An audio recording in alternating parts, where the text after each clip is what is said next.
Hello everyone, today we are going to learn basic QCAD tutorial how to fillet. As example, I will create a rectangle,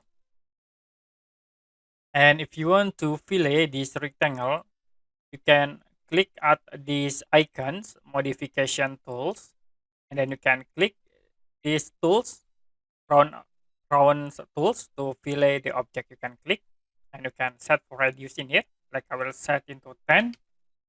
Select this line with this line object. So to be automatically fillet with radius 10. I will change again into 5. You can fillet in this corner. And then I will set like into 7. Fillet at this corner. Okay, that's it for basic QCAD tutorial how to fillet. If you have any question about tutorial, you can comment below this video.